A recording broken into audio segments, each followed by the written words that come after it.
Hi, welcome to our channel where we share the most intriguing stories. When Craig Mills found a gold-stamped letter demanding he host a neighborhood pool party on his private land, he thought it was a joke. It wasn't. What followed was a suburban war of drones, lawsuits, sabotage, and one man's epic stand against HOA tyranny. Welcome to the rebellion.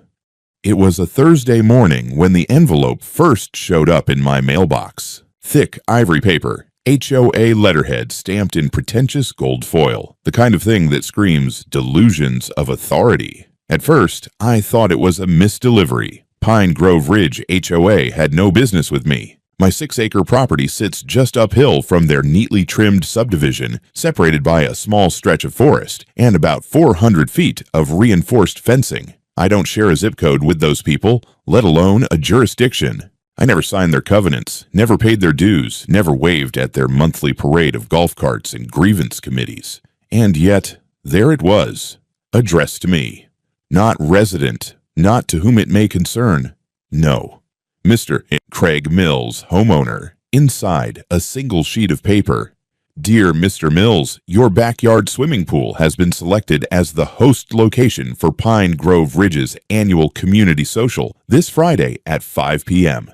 We appreciate your cooperation in making this a successful and enjoyable event for our residents. Kindly ensure the gates are unlocked, the pool is clean and available for use, and refreshments are provided. Thank you for your civic spirit.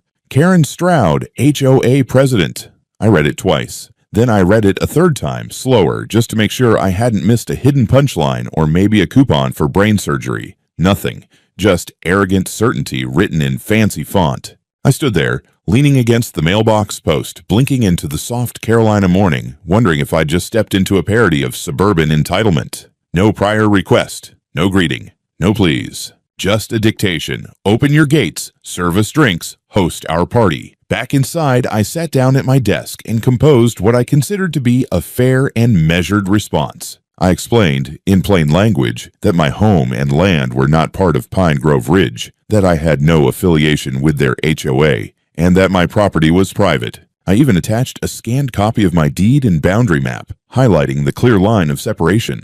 I kept it polite. I even closed with best regards. I sent the email and figured that would be the end of it. It wasn't. The reply came back in under an hour. Mr. Mills, your refusal to participate in a simple neighborhood function is noted. While technically your home is not under HOA governance, we consider all adjacent properties part of our broader community. This event is important to our cohesion, and your lack of cooperation is frankly disappointing. You may not be legally bound, but you are morally obligated. I suggest you reconsider. A refusal to cooperate will reflect poorly on your standing as a neighbor. Karen Stroud. That was the moment I realized I wasn't dealing with a misunderstanding. This wasn't just poor communication or an overzealous party planner. This was a declaration of ownership, thinly disguised as civic courtesy. Karen believed she was entitled to my land, my pool, my time, simply because her subdivision could see the edge of my property line. I stared at her email, feeling that familiar burn start between my shoulder blades. It's a sensation I hadn't felt since my old days in private security. The creeping irritation that starts just before someone does something stupid and expects you to let it slide. I decided to take a walk around the property. I needed to clear my head.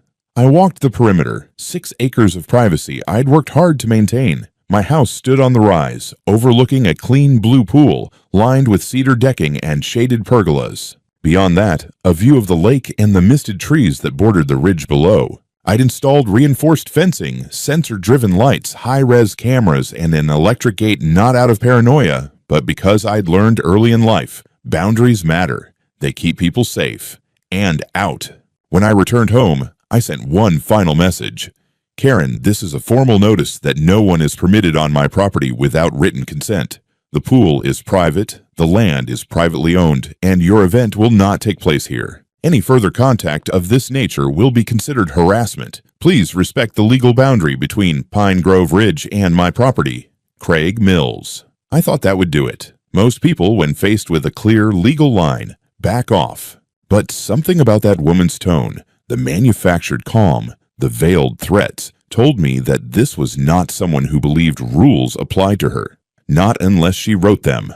So, I walked out to the gate, tapped into the control panel, and reprogrammed the lock schedule. I enabled perimeter alerts, raised camera sensitivity, and updated the intercom script to include a new line: private property. All unauthorized entry will be documented and reported. Then I poured myself a drink, leaned back on my deck chair, and waited for whatever absurdity was coming next. Friday arrived with the kind of sticky southern humidity that makes you grateful for air conditioning and deep shade. I had a few errands to run that morning, nothing dramatic, just a supply pickup for a new client's home security install. But I made sure to leave the system fully armed before I left. Gate closed, lock engaged, cameras online, motion triggers calibrated to high sensitivity. I wasn't expecting trouble, not really, but I'd been in the protection business long enough to know the difference between peace and false calm. Around 4:45, my phone buzzed. The driveway cam detected motion, 5 separate vehicles entering the cul-de-sac that runs parallel to the south end of my property. I opened the app and stared at the feed in disbelief.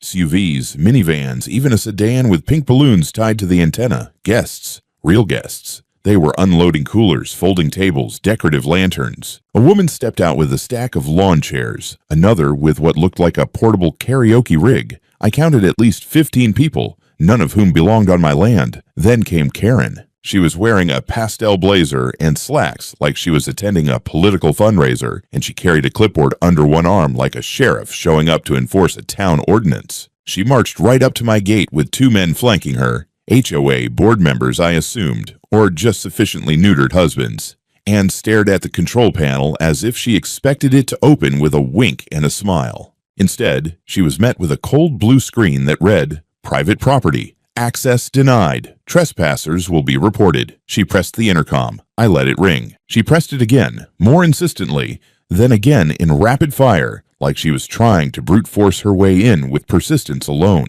I answered, "Yes." "This is Karen Stroud, president of the Pine Grove Ridge HOA. We are here for the community event. Open the gate." "No." Silence on the other end. She blinked, momentarily unsure whether I was joking. I said, "Open the gate. I heard you the first time. This is not a request, Mr. Mills. We have dozens of residents arriving. They've made plans. You are expected to honor your community obligation." "I'm not part of your community, Karen. You're not getting in." She hissed through her teeth and turned back to the small crowd gathering at the edge of my drive. I watched as she rallied them like some suburban general, gesturing toward the gate, showing them her phone pacing in wide, authoritative arcs. Then she picked up her phone and dialed. A minute later, I got the second notification of the day. 911, police en route. I wasn't worried. I knew exactly how this would go. Still, I popped some popcorn, poured a glass of bourbon, and pulled up the multicam view on my monitor. 15 minutes later, a county sheriff's cruiser rolled up the road and stopped at the foot of my property. I recognized the officer, Deputy Blake, a younger guy I'd met a few times when helping install remote surveillance systems for local farms. He was solid. More importantly, he was sane. Karen intercepted him like a heat-seeking missile. "Officer, thank God. We have a serious problem. This man is endangering a community event. He's refusing entry to residents. He's locked a public access gate." "It's not a public access gate," Blake said calmly. She paused, blinking hard. "Yes, it is. It connects to our community. His pool is clearly within view of several ridge homes. We've always considered it an implied easement." Blake raised a hand. "Ma'am, let's slow down. Mr. Mills isn't part of your HOA. His property is private, fully fenced, deeded separately, and not subject to your association's jurisdiction. We've confirmed this multiple times with county records." Karen's face flushed. "So you're telling me he can just deny us access?" Blake gave her a tight smile. "That's exactly what I'm telling you." I buzzed the intercom again. "Karen, maybe next time send an RSVP before trying to annex my pool." She whirled around and flipped off the camera. I laughed. The guests began to disperse slowly, like shoppers leaving an overhyped estate sale. I watched folding chairs being shoved back into trunks, lanterns being untied, grumbling and shuffling like the air had gone out of their collective balloon. One woman snapped a photo of my gate with her phone. Another tried to discreetly flip off the security camera and walk directly into a garden light. Blake gave me a thumbs up on his way out. I raised my glass from the porch. The sun set slowly that evening, casting golden light over the lake. The pool lay quiet, untouched. No screaming kids, no HOA karaoke, no Karen. I woke up Saturday morning feeling smug and sunlit. The air was still thick with summer heat, but the storm from the night before, the human one named Karen, had passed, and my land was undisturbed. No broken lights, no glitter explosions, no HOA party detritus flung over the fence in retaliation. Just peace, birds, and the faint scent of cedar mulch from the flower beds. It almost felt like it was over. That illusion lasted until I checked my mailbox. Inside was a thick manila envelope stamped with the seal of the county inspection office. I opened it on the porch steps with a mug of coffee in one hand, already suspecting where this was going. Inside, a formal notice of anonymous complaint, allegation, unregistered construction and safety code violations regarding a non-permitted in-ground swimming structure. My pool. I laughed so hard I nearly choked on my coffee. That pool had been there for 12 years, long before I bought the place, and every inch of it was on record, properly permitted, and signed off by more county inspectors than I cared to count. But this wasn't about permits. This was about pestering. Karen had moved from passive-aggressive declarations to full-on bureaucratic sabotage. I spent an hour pulling the permits from my records and scanned them into a neat little PDF package, complete with date stamps and sign-offs. Then I printed 2 copies just in case. When the county inspector showed up that afternoon, a tired guy named Mark, who looked like he'd rather be anywhere else, I invited him in, handed him the folder, and said, "I think you're wasting a trip." He flipped through the paperwork, nodding, slowly, mumbling under his breath. "Yeah, looks in order. Yep, approved in 2019. That's the pool heater. Fencing specs. Yeah, this all checks out." He gave a sheepish shrug.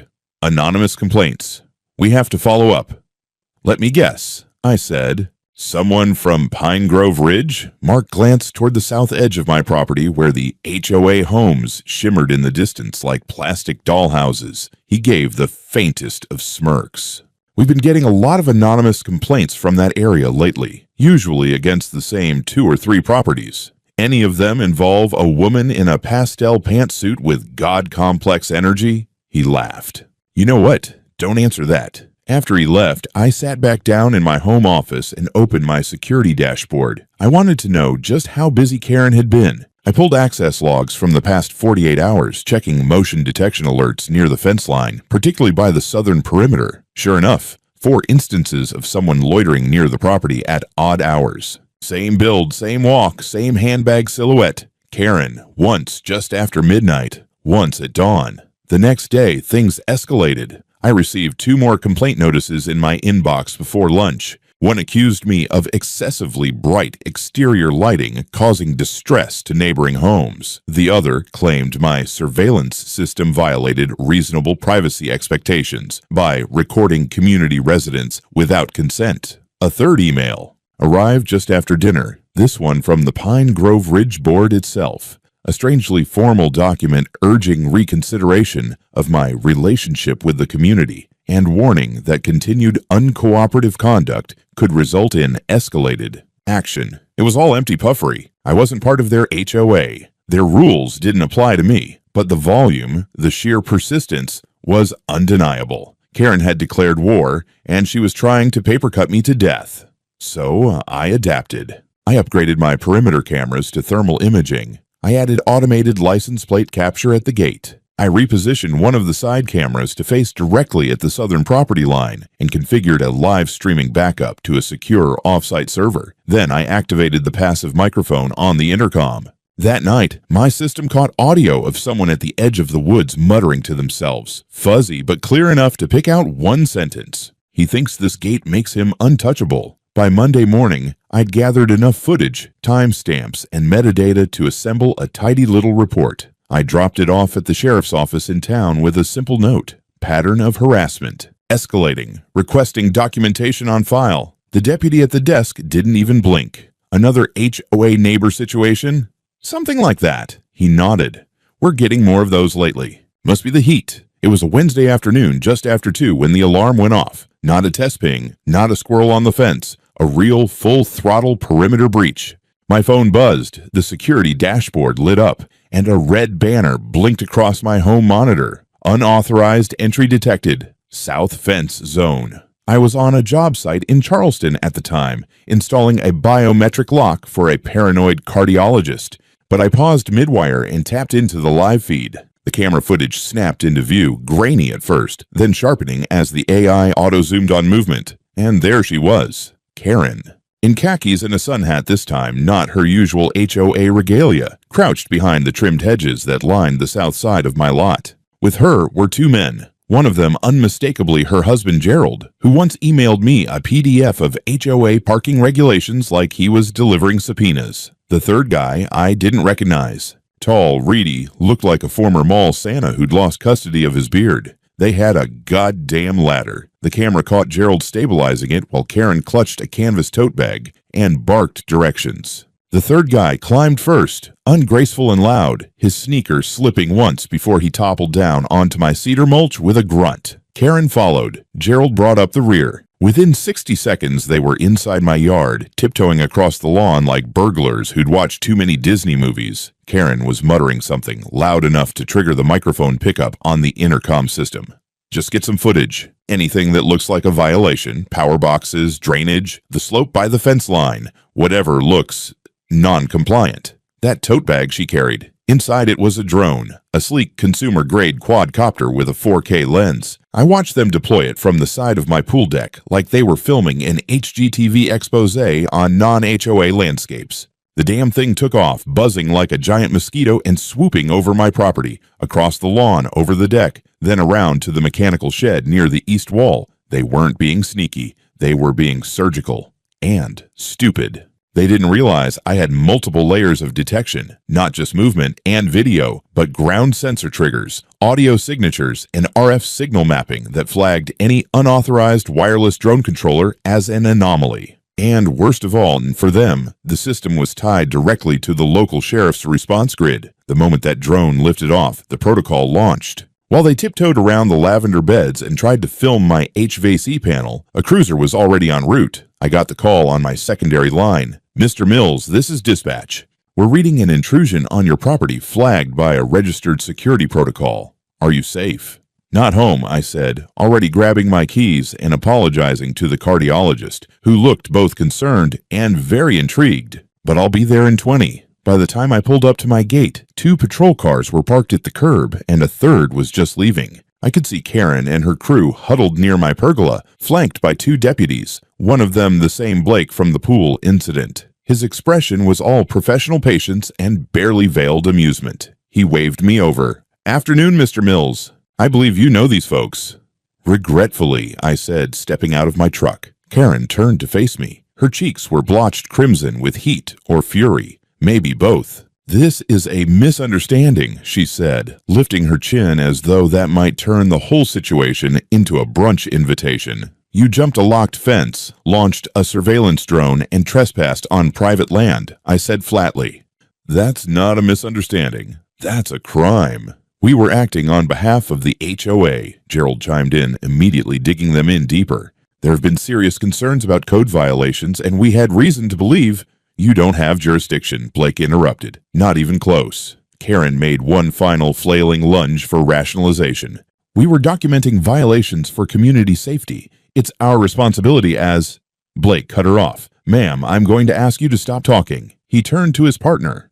Read her rights. I watched, arms crossed, as Karen Stroud, queen of the laminated bylaws, tyrant of decorative shrubbery, and self-appointed empress of Pine Grove Ridge, was handcuffed and escorted to the back of a squad car. Gerald tried to follow, sputtering legal jargon he clearly learned from reruns of Law and Order, but the officers held him back and took his statement separately. The drone was confiscated, the footage would be reviewed, and I, once again, was left standing on my own lawn, looking at the trampled grass and thinking, they actually did it. They really thought this would work. As the cruisers pulled away, I noticed one of the officers had left behind Karen's clipboard. I picked it up, flipped through it, and found a handwritten schedule. 5:30, enter property. 5:45, drone flight. 6:00, secure evidence. 6:15, depart undetected. She'd even circled undetected in pink marker. I laughed until my ribs hurt. The video hit the local news that same night. I didn't leak it. The sheriff's department had confirmed the incident was a matter of public record, and someone at the precinct must have known just how irresistible the footage would be. There she was, Karen Stroud, in full high-definition disgrace, being led down my gravel path in handcuffs, her sun hat askew, and her mouth still moving. The caption at the bottom of the screen read, HOA President arrested after drone trespass incident on private property. By morning, it was everywhere. News blogs, HOA discussion forums, Reddit threads titled things like, Suburban Tyrant Karen Arrested for Trying to Annex Backyard Pool. One YouTube channel looped the arrest footage with dramatic violin music and pop-up text bubbles that read, Ma'am, this is not your yard. I spent the better part of the day fielding phone calls, not from journalists, but from neighbors. Not my immediate neighbors, mind you. My fence line was deliberately built to avoid those, but residents of Pine Grove Ridge. A dozen in total, all of them tired, cautious, and furious. They weren't defending Karen. They were apologizing for her. One woman, Lisa, from the far cul-de-sac, told me her teenage son had once been cited by Karen for wearing headphones while mowing the lawn, as it violated auditory visibility protocols. Another, an older man named Paul, said Karen had fined him for unsightly wind chimes for Christ's sake, because they clashed with the HOA's approved noise ambiance. Karen hadn't just annoyed the neighborhood. She'd ruled it like a petty dictator with a spreadsheet fetish. Her downfall didn't shock them. It liberated them. The Pine Grove Ridge HOA board held an emergency meeting that Saturday, and this time it wasn't behind closed doors. They set up folding chairs outside the clubhouse, perhaps hoping the open air would minimize the sense of collapse. I didn't plan to attend, but I did take a seat on my porch with binoculars and a cold beer. From my vantage point, I could see the beginnings of a revolution. Karen's name was removed from the HOA directory before sunset. An internal vote stripped her of presidential powers unanimously. Her husband Gerald resigned for personal reasons less than 30 minutes later. One board member, a nervous man in a salmon polo, tried to downplay the situation, but the residents weren't buying it. They wanted blood, or at least a refund on the community beautification fund Karen had been tapping for years.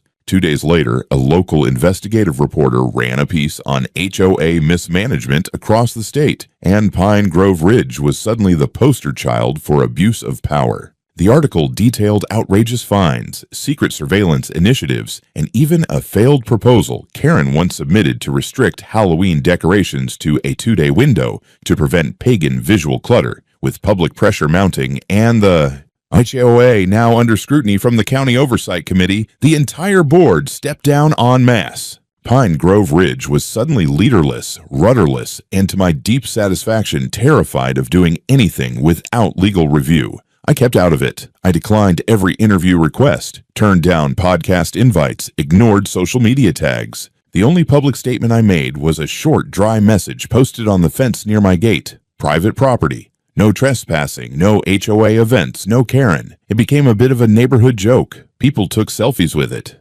Someone left a small plastic crown at the base of the post with a note, "In loving memory of your last HOA monarch." Still, I wasn't done. Over the next week, I began gathering material for a formal complaint, not just against Karen, but against the HOA as a legal entity. I consulted a civil litigation attorney who'd handled abusive zoning disputes in the past, and we started building a case, not just for trespassing, not just for harassment, but for organized abuse of power, misuse of public authority, and intentional defamation by HOA representatives. This wasn't just about a ruined pool party anymore. This was about setting a precedent, one that said, you don't get to rule by fear and call it community. I didn't think much of the HOA's finances until my lawyer asked a simple question during our second meeting. How exactly was this Karen funding her little fiefdom? It was a good question, and one I hadn't considered beyond the usual dues and fines. Racket. But when we requested public financial records, as any HOA in the state is legally required to disclose, we uncovered something that made both of us stop cold. The numbers didn't make sense. Over the past 3 fiscal years, Pine Grove Ridge's operating budget had ballooned by almost 60%, despite having no major infrastructure projects, no legal battles on record, and no disaster relief events. Yet funds marked for community enrichment, safety initiatives, and special event expenses totaled over $150,000. There was even a line item for outdoor engagement infrastructure that matched almost exactly the retail value of the surveillance drone I watched them fly over my yard. It got worse. Karen had authorized payments to a local landscaping company that didn't exist, at least not according to Business Registry. Same with a decorations consultant, who'd supposedly earned over $12,000 in the last year for helping coordinate HOA events. A reverse search of the listed phone number for the consultant came back to Gerald Stroud. It was the kind of obvious laundering scheme that made me laugh out loud in disbelief. Amateur hour embezzlement dressed up in suburban Excel cells. But what really sealed it was a set of PayPal transactions between the HOA account and a private email address ending in pineygroveexecutive.org, a domain that didn't exist until 2 months prior and had only one listed user, Karen, of course. We compiled all of this into a tidy digital file. Records, screenshots, registry documents, testimony from at least 3 residents who'd had their dues increased without explanation. The whole thing was handed over to the county prosecutor's office under the heading Suspected Financial Misconduct and HOA Fund Misappropriation, and the county moved fast. By Friday, subpoenas were issued. An accountant specializing in nonprofit fraud was brought in to review HOA expenditures. The HOA's frozen bank account became a local headline. And while Karen was still awaiting her court hearing on the trespass charge, this new mess shifted her from a petty local tyrant to the face of an active fraud investigation. I didn't stop there. I went to the State Committee on Neighborhood Infrastructure and filed a grant application. The idea: use frozen HOA funds to build a community pool and rec area open to all residents of the county, but specifically located outside HOA jurisdiction. The name? Freedom Springs. Subtlety had long since left the building. I proposed using the land adjacent to Pine Grove Ridge's southern boundary, technically an unincorporated parcel I happened to already own. They'd ignored that field for years, thinking it too uneven for development, but I'd always seen its potential. The county clerk I submitted the idea to chuckled when she read the proposal name. "You're really going for the jugular, huh?" "I'm just trying to promote healthy community values," I said with a straight face. Meanwhile, Pine Grove Ridge was imploding from within.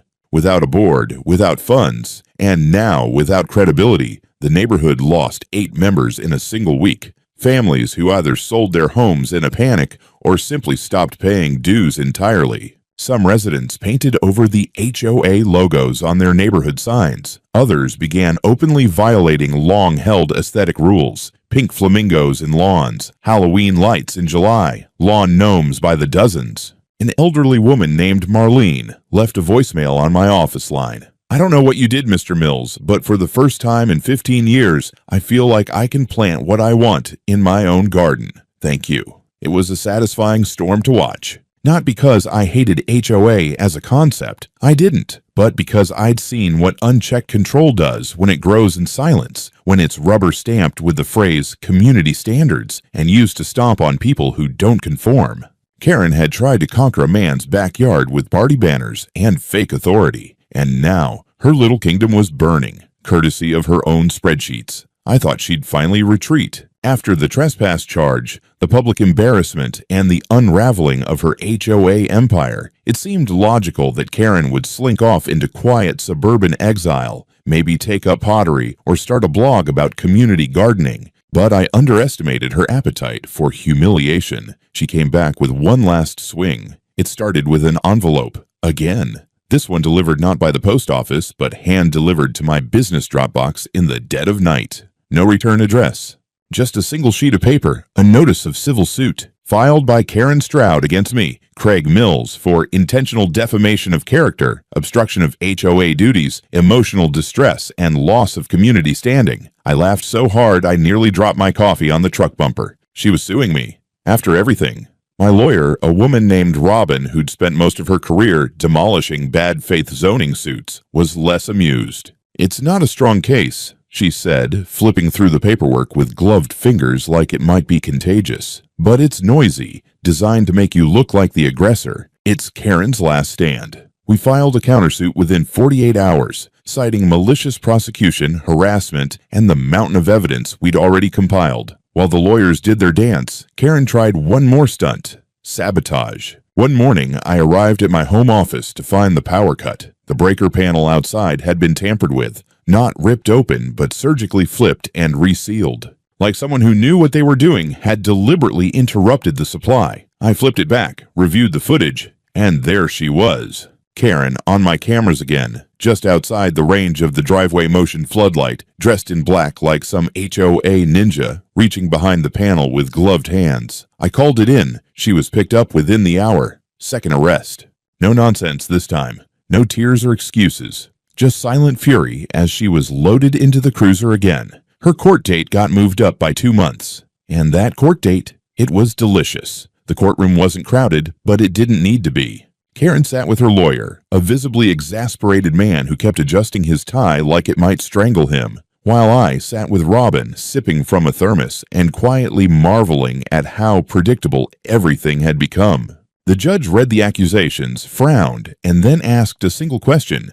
Ms. Stroud, can you explain how a man whose property is not subject to your HOA obstructed its function by not allowing you access to his pool? Karen stood up. Bad idea. She launched into a speech, not an argument, not a defense, but a speech about community, tradition, responsibility, and how leadership sometimes requires difficult decisions. She said words like symbolic unity, neighborhood cohesion, and protective oversight. The judge let her go on for nearly 3 minutes before raising a hand. Ms. Stroud, he said dryly, you're not a public official, and this is not a Renaissance fair. Sit down.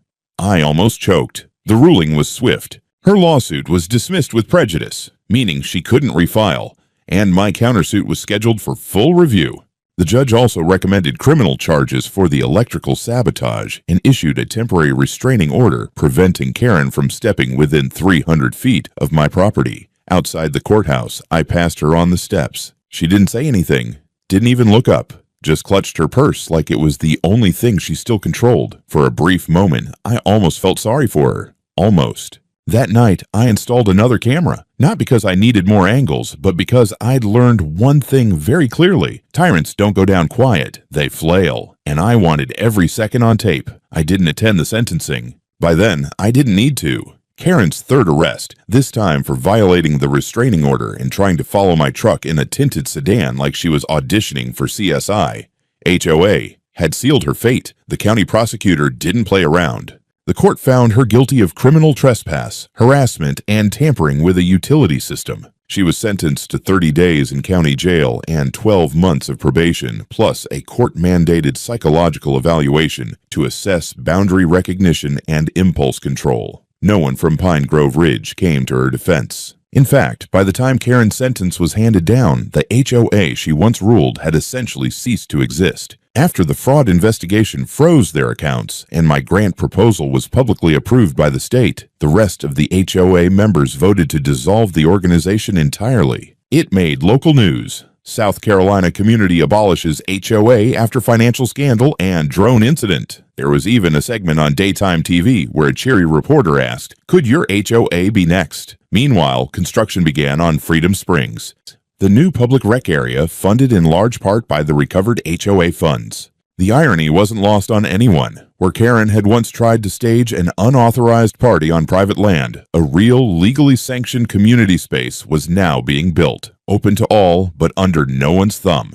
I made a quiet point of not naming myself in the press coverage. Let them say it happened by karma, accident, or bureaucratic miracle. I didn't care. My name was only on one thing: a solid metal plaque bolted to the entry fence of my own backyard. Private property, no trespassing, no HOA, no Karen underneath it. I added one more line. Yes, the pool is heated. No, it's not for parties. Neighbors still stop by to take photos of it. One kid asked if the sign was real. I told him it was as real as Karen's ego used to be. And then, like any normal man who just fought off a petty suburban dictator armed with spreadsheets and drone tech, I poured myself a cold beer, sank into my backyard lounge chair, and listened to the sound of water. Peaceful, clean, undisturbed by bylaws or bake sales. The pool shimmered in the sun. The cameras rotated slowly on their mounts. The new mailbox stood tall, reinforced steel, Karen-proofed to hell and back. Sometimes I wonder what she's doing now. Maybe learning to meditate. Maybe drafting a memoir called HOA President, misunderstood and misquoted. Maybe just yelling at pigeons in a park somewhere about community discipline. But I don't think about her often because my gates are locked. My lawn is mine, and in my kingdom, 6 acres wide, freedom-flavored, and HOA repellent. Karen is just a funny story I tell guests over barbecue. And yes, I make them read the sign out loud before they swim.